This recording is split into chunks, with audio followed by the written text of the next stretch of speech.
Most people are not confident, but they lack something called low self worth or low self importance.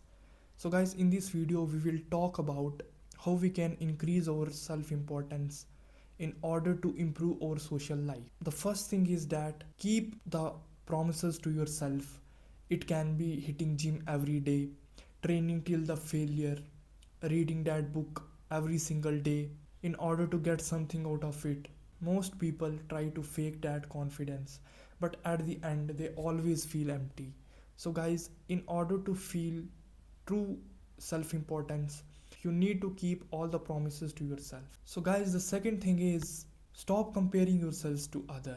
There is always gonna be somebody who is better than you, who has better resources than you, but you need to be secure in who you really are rather than trying to project that opinion on others that they are better or something. So, guys, the third thing is in order to build self respect and self importance, you need to be firm on your boundaries.